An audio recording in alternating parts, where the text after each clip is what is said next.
Young India group દ્વારા સમાજ સુધારણા અને આત્મચિંતનના એક જે પહેલ ચાલતી હોય છે તેના અનુસંધાને આજે મોરબી સબજેલ ખાતે સબજેલના અધિક્ષક શ્રી બાબરિયા સાહેબના સહયોગથી પ્રખ્યાત જે અને ભગવાન ઉપર જે આધ્યાત્મિક ફિલ્મ બનેલી છે ગુજરાતી લાલો ફિલ્મ કૃષ્ણ સદા સહાય તેનું આજે જે બંદીવાન છે એ લોકોને બતાવવાનું આયોજન યંગ ઇન્ડિયા ગ્રુપ દ્વારા થયેલું હતું। આ કાર્યક્રમનો મુખ્ય હેતુ યંગ ઇન્ડિયા ગ્રુપ સ્પષ્ટપણે માને છે કે કલા, સંસ્કૃતિ અને સિનેમા એ સકારાત્મક પરિવર્તન લાવવા માટેનો મુખ્ય ઉદ્દેશ હોય, જેથી અમે આ આયોજન એવી રીતે કર્યું છે કે જે ભટકેલા લોકો છે તે સાચા માર્ગે અને સકારાત્મક રીતે અને આધ્યાત્મિકતા તેઓમાં વળે એવા એક મુખ્ય અને ઉમદા હેતુથી આ પિક્ચર બતાવીને આ આયોજન કરેલું હતું। પોલીસ મહાનિદેશક ડૉક્ટર શ્રી KLN રાવ સાહેબ તેમજ પોલીસ મહાનિરીક્ષક શ્રી અશ્વિન ચૌહાણ સાહેબના માર્ગદર્શન હેઠળ આજરોજ મોરબી સબ જેલ ખાતે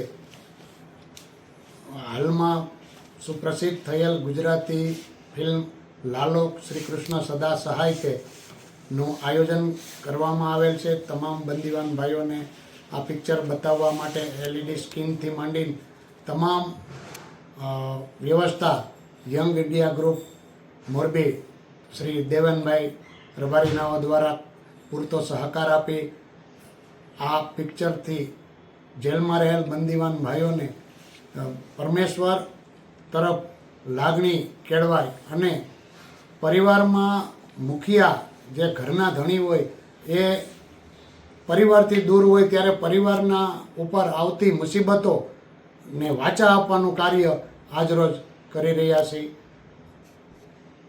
તેમજ આનાથી ભવિષ્ય પણ બંદીવાનોમાં સકારાત્મક પ્રવૃત્તિ કેળવાય અને આ સુધારા ગૃહ જેલ એક સુધારા ગૃહ તો સુધારા તરફના એક પ્રયત્નો છે। આજના રોજ 319 કેદી બંદીવાન ભાઈઓ છે જેઓએ આજના મૂવીનો લાભ લીધેલ છે। શરીફભાઈ ઝાલાવાડિયા, હું છેલ્લા 2 વર્ષથી મોરબી સબજેલમાં કાચા કામના આરોપી તરીકે છું। આજે મોરબીમાં યંગ ઇન્ડિયા ગ્રુપ દ્વારા અને અમારા અધિક્ષક શ્રી બાબરિયા સાહેબની પહેલથી કેદી આરોપી ભાઈઓને લાલો મૂવી બતાવવામાં આવ્યું છે। લાલો મૂવી જોયા પછી આમાંથી ઘણું બધું શીખવા જેવું છે। લાલો મૂવીમાંથી આપણે એ શીખવા મળે છે કે કરેલા કર્મનું કાર્ય આપણે ભોગવવું જ પડે છે અને કર્મ કોઈ દી કોઈનો સાથ છોડતો નથી અને ભગવાન આપણી અંદર જ હોય છે, ભગવાન આપણી આજુબાજુમાં હોય છે, જે આપણે દેખાતા નથી એટલું જ છે। કેટલા કેદીઓ એનો લાભ લીધો અને આ જે મૂવી છે એના દ્વારા લોકોનું હૃદય પરિવર્તન કઈ રીતે થશે? મોરબી સબ જેલમાં આશરે 320 જેટલા આરોપીઓએ આ મૂવી જોવાનો લાભ લીધો છે અને આ પિક્ચરમાંથી ઘણું શીખવા જેવું છે। અત્યારે કોનો આભાર માનશો? આ પહેલને લીધે દેવેનભાઈ રબારી છે, યંગ ઇન્ડિયા ગ્રુપના બધા મિત્રો છે, અમારા અધિક્ષક સાહેબ છે, અમારા બધો સ્ટાફ છે, જેલ સ્ટાફ છે, બધાનો અમે ખૂબ અભિનંદન આભાર માનીએ છીએ। શું નામ આપનું છે? દિનેશભાઈ વરસોલા, અધ્યક્ષ રાષ્ટ્રીય શિક્ષક મહાસંઘ મોરબી। શું કાર્યક્રમ છે? અંધેરા मिटता नहीं मिटाना પડતા है, દિયા જલતા નહીં જલાના પડતા है।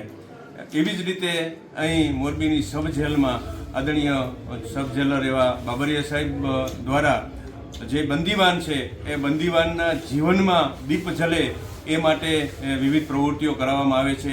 એ અન્વયે આજે young India group Devenbhai Rabari અને ટીમ દ્વારા જે અત્યારની પ્રખ્યાત મૂવી છે લાલો, જેમાંથી આપણું ઘણું બધું પરિવર્તન ફિલ્મ જોવાથી આવતું હોય છે, તો આ જે બંદીવાન ભાઈઓ છે એ ફિલ્મ નિર્દેશન કરી એમાંથી એમના જીવનમાં પરિવર્તન આવે અને એમને ઘર જેવું લાગે। આજે આખું ગુજરાત જ્યારે આ ફિલ્મ જોઈ રહ્યું છે ત્યારે બાબરિયા સાહેબને એમ થયું કે મારા બંદીવાન ભાઈઓ કેમ એમાંથી બાકાત રહીએ, એવા એક ભાવ સાથે આજે 319 જેટલા બંદીવાન ભાઈઓએ આ લાલો ફિલ્મ નિહાળી અને એ પણ ભાવવિભોર થઈ ગયા અને પોતાનું ઘરને યાદ કરી અને પોતાના જીવનમાં એક સ્નેહનું ભાથું એમને ભર્યું છે।